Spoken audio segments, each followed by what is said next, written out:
Ngayong araw naman guys, magbibigay nga pala tayo ng money bouquet sa ating camera girl. Kasi nga guys, napili nga pala siyang reyna ng mutya ng sangguniang kabataan dito sa barangay namin. At ang partner niya guys ay walang iba kundi ang birthday boy ngayon na si Dugong na napaka-pogi talaga.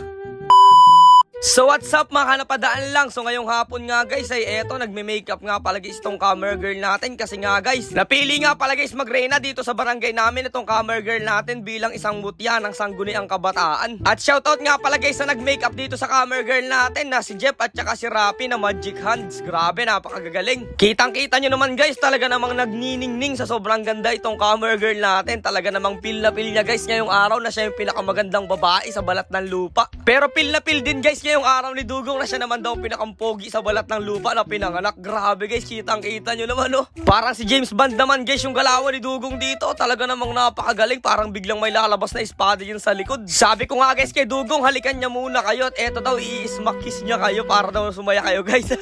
At ayun, maya-maya nga lang guys, natapos na rin yung pag-aasikaso at pagme-makeup nila. At grabe guys, so napakagandang combination naman ng violet at napakapogi ni Dugong. So ayun guys, dahil nga ngayong gabi, coronation ng ating camera girl at siya ay napili na maging reyna dito sa barangay namin. At syempre, partner niya guys si Dugong. May sorpresa tayo sa kanya guys. Ayan. Ito guys, ang sorpresa natin na nagkakahalaga ng 30k para sa kanya paggamit niya sa school. Ayan guys. Sorpresa to ng napadaan lang. Ayan, ni Kuya. Ayan. Let's go. Ito guys yung aking suot ngayon. Samahan nyo guys kami at manood kayo ng coronation night. Let's go! Hindi nga pala guys alam ng camera girl natin na ang bouquet na ibibigay natin ay pera. Una kasi guys sila dito sa court kaya nakapag-video pa ako ng maayos. Kaya nga pala guys pera ang ibibigay namin sa kanya para naman guys medyo may gastusin siya sa school at para meron na rin guys siyang pambiling bagong cellphone na ipapamblog niya. Balak na nga pala niya guys ulit simulan yung pagbablog, bibili lang daw siya ng bagong cellphone tapos ayun mapapanood nyo na daw ulit siya. Pakisuportahan nyo sana guys itong camera girl natin pag nag-vlog at big shoutout nga pala guys sa kapitan ng barangay namin si Tito Joel. Talaga naman guys napakabait at napaka-solid na kapitan ito. Syempre, shoutout din dito sa isang kapatid ko at sa isang pinsang ko. Talaga naman guys, napakaganda yung mga yan. Kitang-kita nyo naman. Maya nga lang guys, tinawag na rin dito ang mutya ng sangguniang kabataan at walang iba yan guys, kundi ang ating camera girl na si Kea. Escorted by Dugong Medina ng Napadaan Lang Channel. Ang tunay na pangalan nga pala guys ni Dugong ay Julius Medina. Grabe, napaka-pogi, diba guys? Alala ko lang guys, tuloy bigla na matagal na nga pala guys gustong magreyna na itong aking kapatid na to. Kaso nga lang guys, nung mga panahon talaga na unang-una ay wala talaga kaming kapera-pera.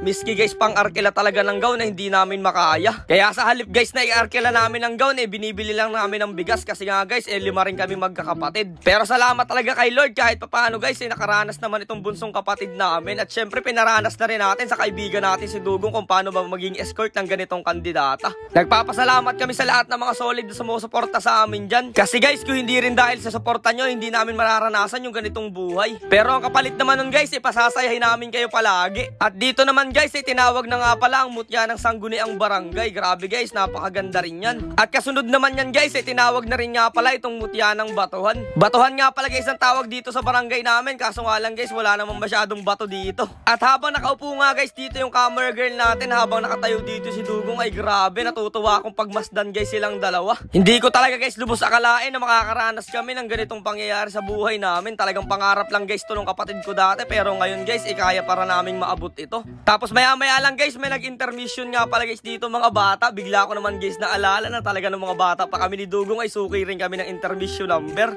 Tapos ayun nagpatuloy nga pala guys yung program dito at nagsabit na nga pala guys ng sash dyan yung isang kapatid ko. Kung hindi nyo nga pala guys may tatanong ay 5 nga pala guys kami magkakapatid at 3 lalaki at 2 babae. Tapos ako guys yung bunso sa lalaki. Tapos eto naman guys si Dugong ay 3 nga pala guys silang magkakapatid. Kung makikita nyo lang guys yung kuya ni Dugong ay talagang kamukhang kamukha niya. Hindi guys kami magkapatid ni Dugong at mas lalong nang hindi rin guys kami magpinsan. Pero guys talagang dito lumaki si Dugong sa bahay at kasama ko siya simula pa lang nung bata pa lang kami. Kaya nga guys ang tawag ko na rin sa nanay niya ay nanay at ang tawag niya kay nanay ay nanay din. At dito nga guys bigla na nga palang tinawag yung magbibigay ng bouquet at nagulat nga pala guys dito yung camera girl natin kasi nga guys sa halip na bulaklak ay pera yun nandun sa loob ng bouquet na binigay natin. Syempre sabi ko sa kanya guys para sa pag-aaral niya yan at yung matitira ipambili niya ng cellphone para makapag-vlog rin siya katulad namin ni Dugong. Yan nga pala guys, money bouquet na binigay natin ay nagkakahalaga nga pala guys siya ng 30k at para sa school niya yan. Maya-maya nga lang guys, tinawag na rin dito si Kuya Shelot. Sila nga pala guys ang nagbigay ng trophy, kasama nga pala guys niya yung pinsang ko. Tapos ayun guys, sunod-sunod na rin nga pala guys yung mga nag-abot dito ng gift. Napakarami rin nga pala guys gift na natanggap nitong camera girl natin. Talagang napakasarap palang maging kandidata na ganito. Tapos eto naman guys, isang mag-aabot ng gift. Eto nga pala guys, si kapatid ko, yan lalaki na yan guys. Kapatid ko nga pala yan guys. At tapos may isa pa kaming panganay. Habang nakaupo nga guys kami dito sa may baba ng stage, may nagbigay nga pala ng merienda sa atin. At maraming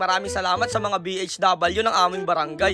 Kaya dito sa part na to guys, ipinahihilian ko si Dugong kasi guys wala siyang burger, kami meron na. Tapos ayun, habang kumakain kami ng burger namin ay eto, may sumayaw na isang napaka-cute na bata. Tapos ipapakilala ko nga pala guys sa inyo yung nakaraang kandidata at reyna dito sa barangay namin. Siya nga pala guys ay kamag-anak rin namin, kaya napakaganda rin yan. At dahil nga guys simula na ng panibagong reyna ay eto, pinapatungan na ng crown itong ating camera girl. At napakalaki guys nung crown niya at red na red pa. Habang si Dugong naman guys ay relax na relax lang dito sa gilid habang seryoso. Ngayon nyo guys makikita na hindi nakangiti si Dugong. Kita-kita nyo naman guys, napakapogi niya, lalo na guys pag hindi siya nakatawa. Bigla nga pala guys dito tinawag yung mga magulang ng reyna at hindi nga pala guys nakapaganda dyan yung tatay at nanay ko. Kitang-kita nyo naman yung suot nila. Tapos ayun na nga guys, dito na nga pala guys nagtatapos itong pagpapatong ng mga corona dito sa mga reyna natin. At eto nga pala guys yung mga reyna dito sa barangay. Pero syempre guys, pinaakyat ko na rin yung nanay ni Dugong kasi nga guys pipicturan ko sila. Nahihiya pa nga dyan guys yung nanay ni Dugong. Sabi ni Dugong, huwag kang mahiya, may anak kang pogi, nandito lang ako sa gilid mo. Grabe yun ang tinatawag guys na self-confidence. At eto, nagpa-picture na rin muna kami. Shoutout nga pala sa mga tita at sa mga pinsan ko at syempre sa mga pamangkin ko sa malaking suporta sa ating kandidato o sa ating reyna na si Kea. Pero syempre guys, dahil nga pala gabi ng kabataan ito, kailangan natin magsaya at mag-enjoy dito sa ating barangay. At kitang-kita nyo yung mga moves dyan ni Dugong at ng buong team na padaan lang. Talaga naman guys, gilig ng gilig oh. Kitang-kita nyo naman guys yung mga galawan dito ni Dugong. Talaga namang parang professional dancer. Kala mo DI siya guys. At speaking of DI, shoutout nga pala guys kay Tito John na napakagaling sumayaw niyan at kay Ate Joycel. Kaya ayun, dito na nga pala guys nagtatapos tong video na to at magpaparty-party muna kami ng aming mga kabarangay at i-enjoyin guys namin itong gabi na to kasi minsan lang to sa isang taon. Kaya hanggang dito na lang muna guys. Kita-kits na lang ulit tayo bukas. Salamat sa panonood guys.